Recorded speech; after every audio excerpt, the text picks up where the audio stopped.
फिननाय हो प्रमद बर' दिनै BTR एग्रिमेन्टनि जोनोम सानाव फाउन्डार अफ एनडिबि रनजन दैमारिखौ मानो कनभिक्टेडखा होननानै मानो बुंखो बे एकर्डजों बिथाङा गवा मानो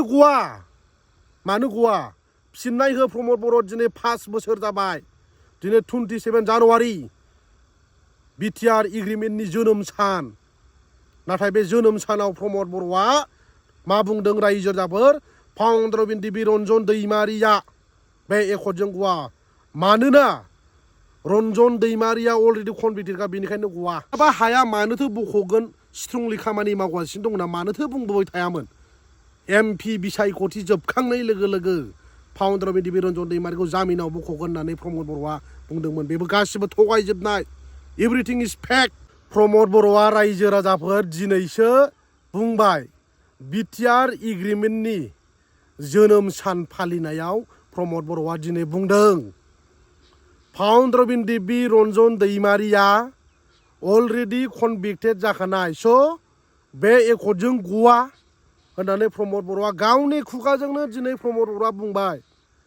माखौथो लेक्सार होबोखो प्रमद बर' आबसु UPPLनि नेताफ्रा फाउन्डार अफ एनडिबि रनजन दैमारिया जोंखौ फोथायनानै ब्लाइन्डनि साइन होदों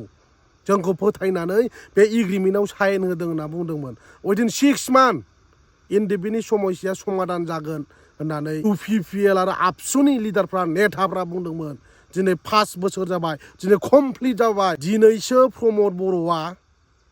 रनजन दैमारिया कनभिक्टेडखा हाइनास केसनो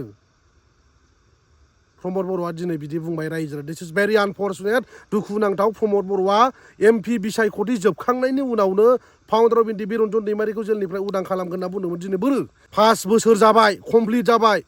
दिनैसो फैनानै दिनै BTR एकर्डनि जोनोम सान फालिनायाव प्रमद बर'आ मानो बुंखो रनजन दैमारिया कनभिक्टेडखा बे एकर्डजों गवा होनना मानो बुंखो अब्ला प्रमद बर'आ माबायदि बर' रायजो राजाफोरखौ एनडिबिफोरखौ थगायनानै एग्रिमेन्ट खालामनानै माबायदि गोदाव सोराव खालामखो साननानै नायदो जोलैनि हांगार नाम्बार 1 होनना बुङोब्ला प्रमद बर' रायजो राजाफोर BTR एकर्डनि दफाखौबो प्रमद बर'आ जोंनि बर' रायजो राजाफोरजों सावरायाल'सैनो उइदाउट डिसकास प्रमद बर'आ बे एकर्डनि क्लसेस एबा दफाखौ लिरदों बानायदों बे दफायाव प्रमद बर'आ गावनो लिरदों हाइनास आरो नन हाइनास दैट मिन्स गोजौ थाखोनि केस आरो गाहाय थाखोनि केस गोजौ थाखोनि केसा जाहैबाय जायफोर मार्डार केसनिफ्राय देरसिन सिरियाल बम ब्लास्ट होनाय बिथांमोना हाइनासआव गोलैयो माबे नन हाइनासआ जाहैबाय फिसा थाखोनि केस बेखौ गभर्नमेन्टआ रिभिउ खालामनानै नायगोन रिभिउ खालामनानै नायखांनायनि उनाव जुदि दायनिगिरि मोनोब्ला बिथांमोना फिन जोबथेसालियाव थाबसिननांगोन होननानैसो प्रमद बर'आ बे एकर्डआव लिरनानै लाबोदों रायजो राजाफोर दिनै प्रुफ जाबाय दा रायजो राजाफोर प्रमद बर'आ 5 बोसोर जोंनि बर' रायजो राजाफोरखौ थगायबोदों आरो रनजन दैमारिखौ जेलनिफ्राय उदां जासिगोन गसिगोन थाबैनो होननानै आरो बिथांखौ जामिनाव बख'नाय जागोन होननानै प्रमद बर'आ बुंदोंमोन दिनै प्रमद बर'आ बुंबाय रनजन दैमारिया अलरेडि कनभिक्टेडखा बे एकर्डजों खुनु सोमोन्दो गैया गवा होननानै प्रमद बर'आ दिनै BTR एकर्डनि जोनोम सान फालिनाय समाव दिनै बुंबाय सिगांनो बुंखादोंमोन गबिन्द बसुमतारिया रनजन दैमारिखौ बेस खालामनानै बर' जाथिया थांनानै थाया रनजन दैमारिया बर' जाथिनि थाखाय देरसिन जानो हाया होननानै गबिन्द बसुमतारिया बुंदोंमोन माब्रै नोंथांमोना बेबायदि बुंनो हायो दिनै रनजन दैमारिया जुदि एनडिबि आफादखौ जोनोम होआमोनब्ला दिनै नाङामोनब्ला सुप्रिम सेक्रिफाइस खालामामोनबा दिनै बेबायदि पिस एग्रिमेन्टआ जागौमोन नामा गबिन्द बसुमतारि प्रमद बर' दिपेन बर' फिननाय हो एनडिबिफोरनि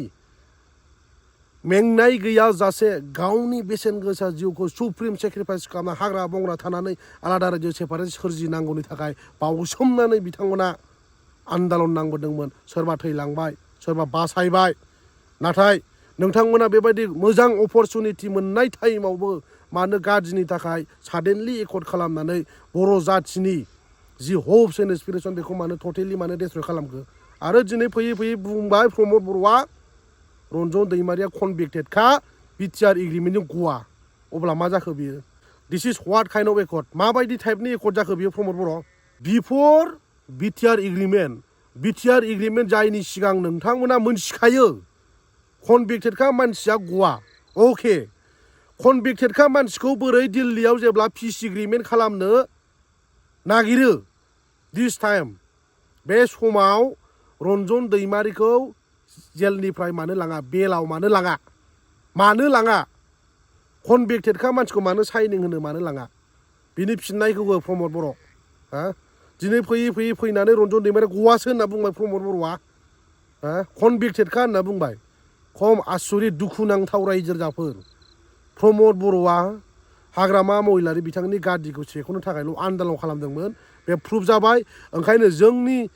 बिटिसिआव जेसेबां एनडिबिफोर दं दिनैनि दिनाव साननो गोनां बाथ्रा जानांगौ सानदो प्रमद बर'आ मा बुंखो जुदि प्रमद बर'आ बेखौ एग्रिमेन्ट खालामैनि सिगां बे एकर्डआव मा दं मा गैया जोंनि थाखाय एक्सेप्टेबल ना आनएक्सेप्टेबल बेखौ प्रमद बर'आ मानो सानाखै बिनि सियाव मानो स्टाडि खालामाखै मानो सावरायाखै जोंनि बर'नि गोरों गोरा दैदेनगिरि नेताफोरजों मानो सावरायाखै बे एकर्डखौ खालामोब्ला जोंनि थाखाय बेनिफिट जागोन ना जाया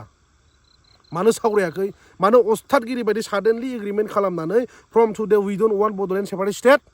मानो फाइनाल एन्ड कमप्रिहेन्सिभ सलुसन मानो साइनिं खालामनानै फैया दानिया फिननाय होदो 5 बोसोरनि गेजेराव BTR एकर्डआ इमप्लिमेन्ट जायाबा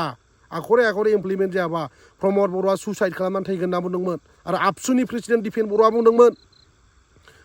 BTR एकर्डनि दफाया सानसे साननैयावनो इमप्लिमेन्ट जाया होनना बुंदों बियो गावनो बुंदों खुद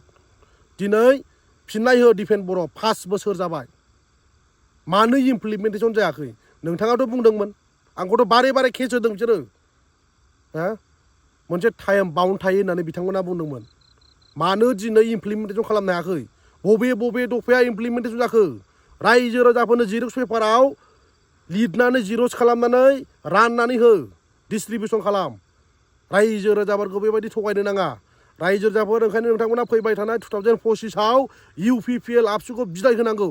बिथांमोना जुदि गामि हाबनानै जुदि केम्पिं खालामहैबावोब्ला एबार सों कुइसन खालाम मानि थाखाय नोंथांमोना पिस एग्रिमेन्ट खालामामोन व्हाट इज पिस एग्रिमेन्ट होननानै सों 5 बोसोर जाबाय रायजो राजाफोर कमप्लिट जाबाय अब्लाबो फाउन्डार अफ इन्डिपेन्डेन्ट रनजन दैमारि जेलनिफ्राय उदां जायाखै बिनि दायनिगिरिया प्रमद बर' दिपेन बर' रायजो राजाफोर गोसोआव ला किप डेट इन इउर माइन्ड अके रायजो राजाफोर बिनिफ्राय देरसिन आरो दुखुनांथाव जेबो बाथ्रा गैला रायजो राजाफोर दिस इज भेरि आनफर्चुनेट दुखुनांथाव दिनै रनजन दैमारि आरो एनडिबिफोरनि थाखायसो दिनै बे एग्रिमेन्टआ जादों सोरबा आबसुनि प्रेसिडेन्ट दिपेन बर' प्रमद बर'मोननि राजा लामायाव ओरै 50 हाक लानानै सोमावसारनायखौ डिभाइड आसाम 50-50 होननायखौ रावबो गियाखै साउटिं खालामनायखौ रावबो गियाखै एनडिबिफोरनि थाखायसो नैबे पिस एग्रिमेन्टआ जादों नङाबा जायामोन दिनैसो मानो बेबायदि खोथाखौ बुंखो प्रमद बर' रनजन दैमारिया कनभिक्टेडखा होननानै